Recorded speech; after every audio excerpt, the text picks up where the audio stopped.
My name is Lauren Husting. I am professor of trombone and euphonium at St. Cloud State University, as well as Hamline University. And I'm a local Minnesota and Twin Cities freelance performer. I will be discussing with you the tenor trombone excerpt for the Minnesota All-State audition.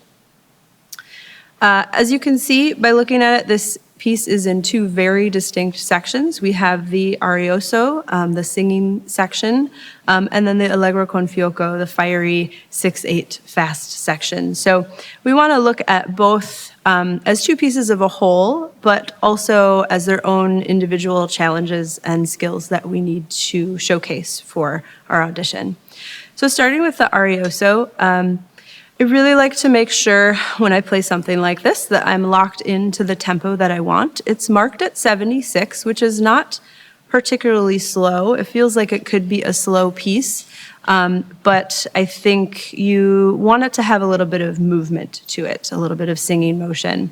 So I always practice with a metronome. I get that 76 going. I think it might be a good idea to have either an 8th note subdivision or a 16th note subdivision going on, at least for the first line of this, to give yourself a good sense of where these 16th notes are going to fall. And of course, we want to be very careful with the dotted 8/16ths, making sure that those are nice and crisp, even as we play them really smooth and legato.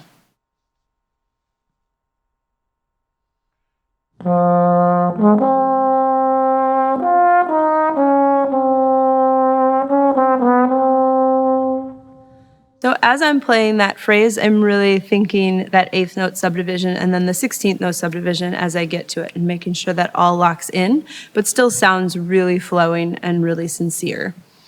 When I get to the second line, and we get up into the higher range, I would caution everyone to not get too stressed out about this high A flat. It's not actually the goal of this musical line. It is the highest point in terms of range, but it's not the dynamic high point. It's we're actually looking more toward these moving 16th notes in the second measure. So if you're thinking past that note and really just hearing it flow, hear it past its destination, and thinking about where you want the end of that phrase to go, I think it will be much easier for you to hit that A flat consistently.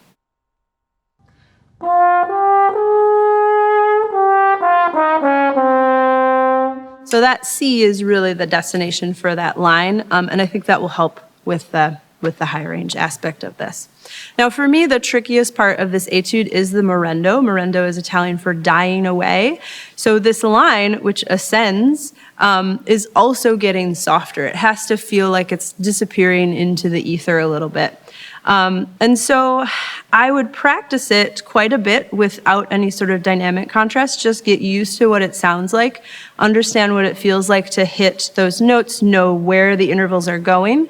And then as you feel more comfortable and more consistent with the notes, you can start to take away some of that volume as you ascend toward the end of the line.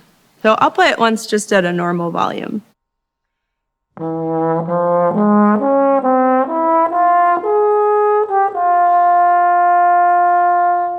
So when I feel really secure that I know what that sounds like, I can start to take my little internal volume knob and turn it down as I go.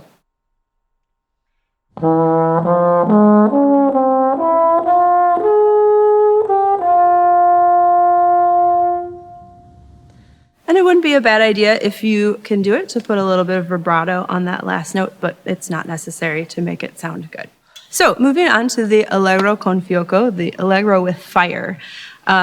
It's a really fun section. So it ties in with the arioso in that it's in the same key. We have this F minor thread throughout, lots of this moving stuff going on. But in the fiocco, we really want to bring out these syncopated figures when they happen. So you'll see some accents on not strong beats, and that's pretty important. We want to make sure that we feel how he's sort of played with this beat going back and forth between 6/8 and 3/4, and how that affects the way the piece works.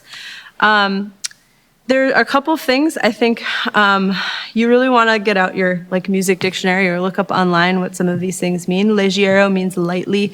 So when I look at that section with the mezzo piano starting up high, I'm really trying to think all the way through that section until it gets to the double forte in bar 25. That I want that to be light and crisp and even, but I don't want it to get too loud because I want to save my loud for the double forte when it comes. So that is a temptation I've found and struggled with as I was practicing it. How do I keep that section nice and light and soft? So I'm going to demonstrate how we can bring out these syncopations and where we really want to feel the accented notes and how we want to feel it go back and forth between the 3 and the 2 feel.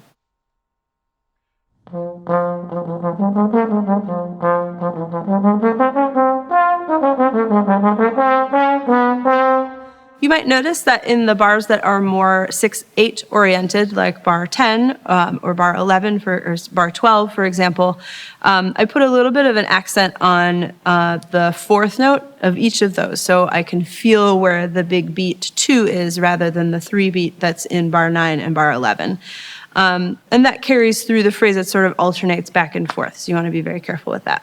I highly recommend that for stuff like this, especially in a minor key, which you might not be as used to playing in melodically, that you take your metronome down way slow. You could even put it in 6 and just hear the 8th note beat, and you're going to think about how connected you want to make these scale figures, and knowing you can play them at a nice slow speed while making music out of them is going to help you speed them up and make it a part of a really nice, smooth transition as you go faster. So I would play something like...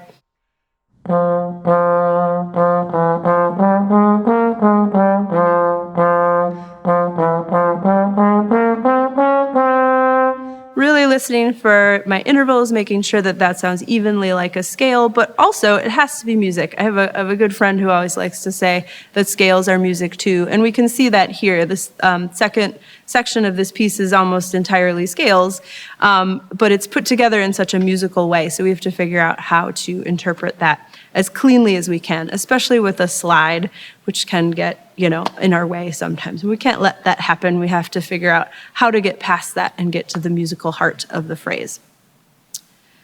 For the leggero section, especially starting up high, if it's a challenge for you to pick a high A flat out of the air, then I would encourage you to play this section down an octave and get that in your ear. You could also, if you have piano skills, you could go up to a piano and play it, in the right octave on piano and hear it and sing it and just get used to what that note is going to sound and feel like. But the first thing I would do is just play it down the octave.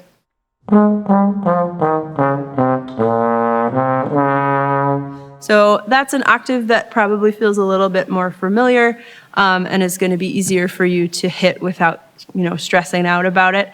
And then when you feel really comfortable with that, what that sounds like, go back up the octave and see if you can keep that consistent. Now, you can do a couple of, different strategies. You could start backwards, like work your way backwards with just the, and then add, and then, sometimes that can help people get up into that high range and understand what the whole phrase sounds like. But that's sort of up to you. You can experiment with different ways to really know what it's going to sound like to play that phrase. And I would do the same thing with the phrase that starts on G in measure 19.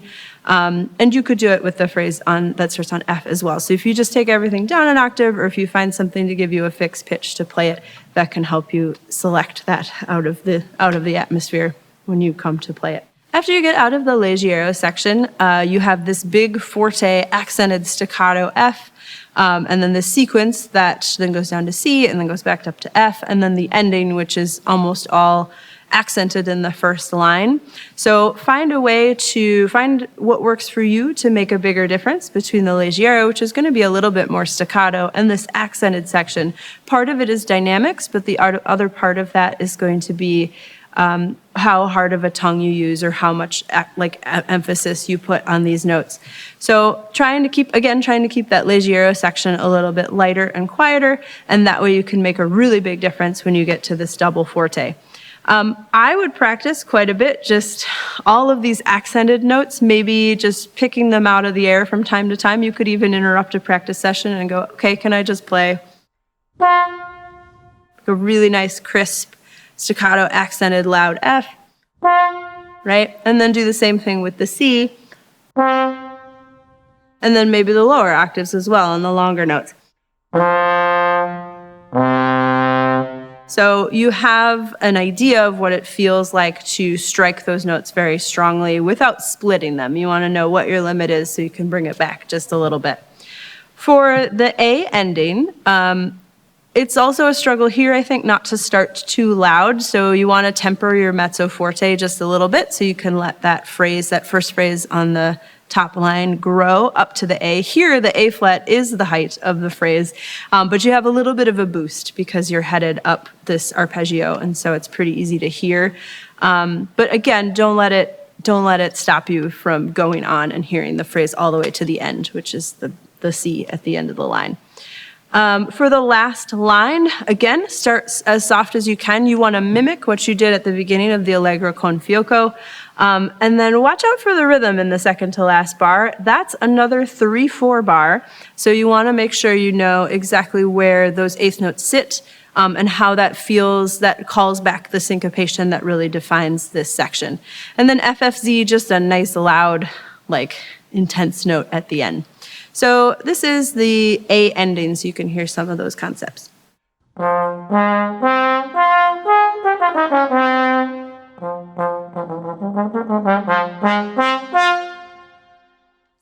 wish you all the best of luck as you prepare your All-State audition, and I hope you get it. Happy practicing.